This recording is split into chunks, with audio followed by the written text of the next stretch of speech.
नमस्कार। हिमाचल के prime time में आपका स्वागत है। मैं हूं गौतम ठाकुर। आज बात होगी नगर निगम चुनाव की। आपको बता दें कि नगर निगम चुनाव शिमला के जो चुनाव होने हैं उसे लेकर कांग्रेस और भाजपा ने अपनी प्रतिष्ठा का सवाल इसे बना लिया है।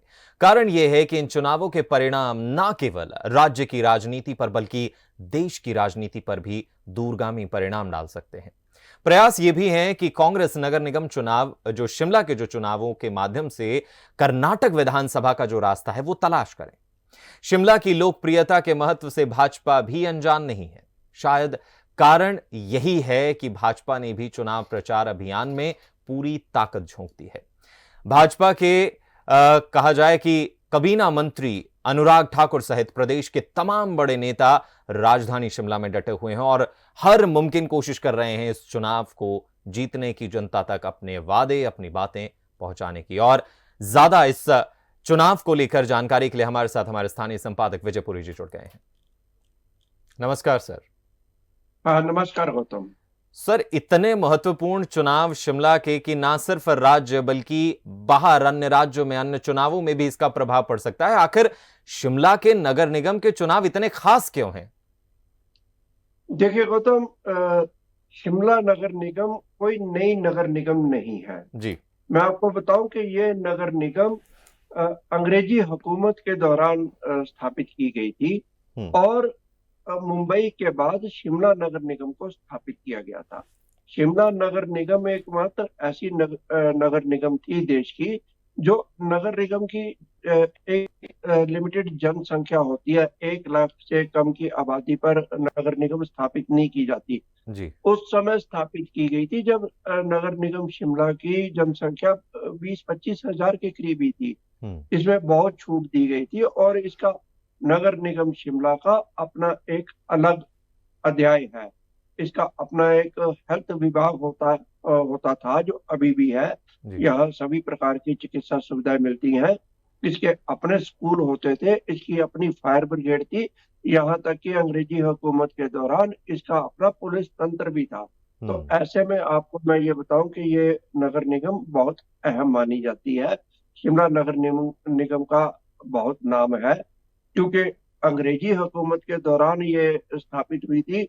इसलिए ब्रिटेन में भी, ब्रिटेन में भी इस नगर निगम को पहचाना जाता है। पूरे यूरोप में इस नगर निगम को जाना जाता है। हम्म। देश भर में इस नगर निगम को जाना जाता है। जी गौतम। तो सर, ये चुनाव इतने खास हैं कि अपना प्रतिष्ठा का सवाल ना सिर्फ बीजेपी बल्कि कांग्रेस दोनों की प्रतिष्ठा के सवाल बन गया है। इस पर क्या कहेंगे? जी, गौतम, नगर निगम शिमला का पहला चुनाव 1986 में हुआ था जी। और 1986 के बाद से लेकर इसके लगातार चुनाव होते रहे हैं। पूर्व भाजपा सरकार के समय इसके चुनाव में देरी हुई, हम्म। जिस कारण 1986 के बाद पहली बार यहाँ प्रशासक बिठाना पड़ा, जिसकी कांग्रेस ने जमकर आलोचना करी। और हम्म। शिमला के नगरवासी भी ऐसा नहीं चाहते थे कि नगर निगम प्रशासक के हाथ में जाए। इसलिए ये मांग शुरू से ही की जाती रही है कि नगर निगम के चुनाव करवाए जाएं। जी। अब जहां तक राजनीतिक दलों को की बात है, तो दोनों ही राजनीतिक दल ये जानते हैं कि नगर निगम शिमला पर कब्जा जमाने का मतलब है कि आपने प्रदेश की आधी सत्ता हथिया ली। हम्म। नगर निगम शिमला के चुनावों को हिमाचल प्रदेश में ही नहीं, देश भर में मिनी विधानसभा के चुनावों के नाम से भी जाना जाता है, क्योंकि नगर निगम शिमला के चुनाव 6 महीने पहले होते हैं विधानसभा चुनावों से। हम्म। तो ऐसे में नगर निगम शिमला के में जो भी राजनीतिक दल सत्ता में आता रहता है, तो उसका सीधा मतलब होता है कि वो आने वाले विधानसभा चुनावों में भी अपना कब्जा जमाएगी। अब जी। विधानसभा चुनाव इस बार पहले हो चुके हैं, हम्म। तो यह तय माना जा रहा है कि नगर निगम शिमला के चुनावों का परिणाम लोकसभा चुनावों के परिणाम पर भी हम्म। को भी प्रभावित करेगा। इसलिए दोनों ही राजनीतिक दल जोर लगाए हुए हैं। जिसकी भी, कांग्रेस या भाजपा, जिसकी भी नगर निगम स्थापित होती है, उसी पार्टी को 4 में से अधिक अधिक सीटें मिलेंगी। जी गौतम। तो क्या सर, इन चुनावों का प्रभाव जो लोकसभा के इलेक्शंस हैं या जो अन्य राज्यों के विधानसभा के चुनाव हैं, क्या इसका प्रभाव सिर्फ हिमाचल तक सीमित रहेगा या अन्य राज्यों के जो चुनाव होने वाले हैं उन पर भी इसका कुछ प्रभाव पड़ेगा? देखिए गौतम, मैं आपको सीधे और साफ शब्दों में ये कहना चाहूंगा। हम्म। हमने बचपन से लेकर आज तक देखा है, जी। देश में आप कहीं भी चले जाएं, जब आप एक शिमला का नाम लेते हैं हम्म। तो लोग ठंडी सांस लेते हैं कि आह, ये शिमला से आए हैं। हम्म। शिमला का एक अपना नाम है। जी। यही कारण है कि शिमला को देश ही नहीं विश्व भर में पहचाना जाता है। अब हिमाचल प्रदेश में जो है वो कांग्रेस सत्ता में है। लंबे समय के बाद कांग्रेस को एक अवसर मिला है जी। कि हिमाचल विधानसभा के चुनाव जीतने के बाद कि कांग्रेस को कहीं जीत मिली है। जी। तो ऐसे में अगर नगर निगम शिमला के चुनाव भी जीत लेते हैं तो निश्चित तौर पर कांग्रेस कर्नाटक विधानसभा चुनावों में यह प्रचार करेगी कि कांग्रेस को लगातार जीत मिलनी शुरू हो गई है। हम्म। ऐसे में कर्नाटक विधानसभा के चुनाव जो है उसको जीतने में कांग्रेस को आसानी होगी। हम्म। मैं यूं कहूंगा कि नगर निगम शिमला के चुनाव कांग्रेस के लिए एक संजीवनी हो सकते हैं यदि कांग्रेस जीते, और यह संजीवनी कर्नाटक में बहुत काम आएगी। कांग्रेस को वहां सफलता मिल सकती है इन चुनावों के माध्यम से। जी हम्म। गौतम। सर, अब आ जाते हैं मैनिफेस्टोज पर। दोनों ही पार्टियों ने अपना मैनिफेस्टो जारी कर दिया है। कैंपेनिंग में पूरे ताबड़तोड़ तरीके से जुट गई हैं। बड़े बड़े नेता जो हैं वो धरातल पर उतर गए हैं। पहले बात करेंगे कि मैनिफेस्टो में जो वादे किए गए हैं, जो जनता को लुभाने की बातें उसमें कही गई हैं, दोनों ही पार्टियों में किस पार्टी का पलड़ा मैनिफेस्टो में आपको जो है वो भारी नजर आता है और किसने हवाई तीर चलाए हैं? देखिए गौतम, जहां तक मैं कांग्रेस की बात कहूं तो हम्म। कांग्रेस ने अपना जो चुनावी घोषणा पत्र है उसमें कुछ ऐसी बातें नहीं कही हैं जिन्हें जमीनी हकीकत पर नहीं उतारा जा सकता हो। शायद हम्म। भाजपा यही कारण है कि इसकी आलोचना भी कर रही है कि कांग्रेस ने अपनी किसी भी गारंटी का जिक्र इन चुनावों में नहीं किया। हम्म। हम्म।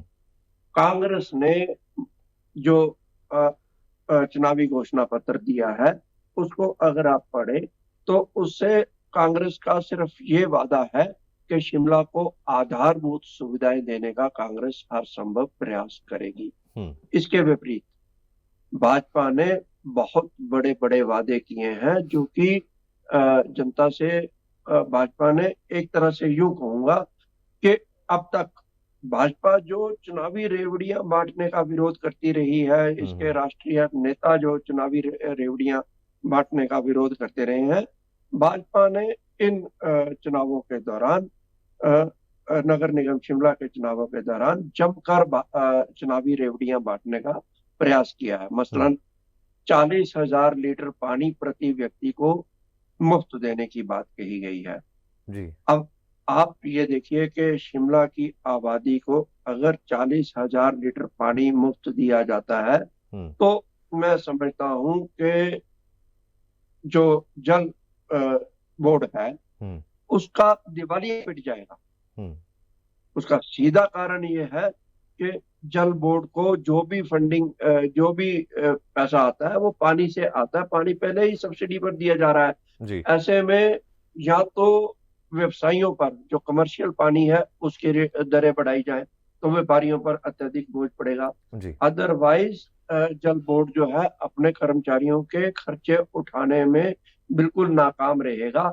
और जल बोर्ड जो है हिमाचल प्रदेश जो जल बोर्ड है उसको फंडिंग जो है वो विश्व बैंक ने दी है। हम्म। विश्व बैंक इस मुफ्त पानी देने का खुला विरोध ही नहीं करेगा, बल्कि हिमाचल की जो उसको पानी के लिए जो फंडिंग है, जो परियोजनाएं जारी है, उस पर वो रोक भी लगा सकता है, इसकी फंडिंग को बिल्कुल बंद कर सकता है। ऐसे में कांग्रेस इसे जमकर प्रयास कर रही है कि ये जो है वो वादा झूठा है। प्रदेश हम्म। की शिमला की जनता को ठगने का प्रयास किया गया है और ऐसा संभव नहीं है कि 40,000 लीटर पानी प्रत्येक परिवार को मुफ्त मिल सके। हम्म। दूसरा, यहाँ पर यह भी है कि निशाने पर सीधे तौर पर भाजपा आ रही है। जी। भाजपा का कांग्रेस का ये कहना है कि पिछले 5 साल भाजपा सत्ता में रही है, हम्म। नगर निगम शिमला भाजपा के कब्जे में थी। कांग्रेस का यह भी कहना है कि हिमाचल प्रदेश में डबल इंजन की सरकार नहीं थी, सरकार ट्रिपल इंजन की थी। यानी केंद्र में भी भाजपा की सरकार, जी। राज्य में भी भाजपा की सरकार और नगर निगम शिमला भी भाजपा के पास। ऐसे में अगर जनता से किए गए वादे या ऐसे में राजधानी शिमला की समस्याओं को दूर नहीं किया गया तो इसके लिए भाजपा दोषी है। अब जबकि चुनाव होने वाले हैं तो भाजपा ऐसे वादे कर रही है जो पहले पूरे किए जा सकते थे। यदि ऐसा ही करना था तो पहले क्यों नहीं किए गए? जी गौतम। यानी कि सर मैनिफेस्टो को लेकर भी जो है वो आमने सामने दोनों ही पार्टियां हैं। अब चुनाव प्रचार की अगर हम बात करें, जनता के बीच में जाने की बात करें, तो कौन कितनी मजबूती से धरातल पर उतरा हुआ है? किसके हाईकमान बड़े बड़े नेता जो हैं वो धरातल पर उतरे हैं और कितनी ताकत से जनता के बीच में जा रहे हैं? देखिए, पीछे कोई भी नहीं है, चाहे कांग्रेस हो या फिर भाजपा। प्रचार तंत्र में दोनों ही प्रमुख दलों ने अपनी पूरी ताकत झोंक दी है। जी। कांग्रेस का जहां तक प्रश्न है, मुख्यमंत्री सुखविंदर सिंह सुक्खू जो शिमला नगर निगम के एक काउंसलर भी रह चुके हैं, जी। वो चुनाव प्रचार में स्वयं कूदे हैं क्योंकि वो राजधानी शिमला के बाशिंदे भी हैं, राजधानी शिमला नगर निगम से चुने जाते रहे हैं। तो उन्होंने प्रत्येक गली मोहल्ले को वो जानते हैं, इसलिए वो चुनावी प्रचार में स्वयं कूदे हैं। इसके अलावा कांग्रेस के तमाम बड़े दिग्गज नेता जी। जो इस वक्त चुने गए हैं या फिर जो पूर्व में शक्तिशाली और दिग्गज रह चुके हैं, जैसे ठाकुर कौल सिंह, ठाकुर रामलाल ठाकुर, जैसे आशा कुमारी, ये तमाम दिग्गज नेता शिमला में मोर्चा संभाले हुए हैं और शिमला में लगातार प्रचार में कूदे हुए हैं। दूसरी तरफ भाजपा ने भी कोई कसर नहीं छोड़ी है।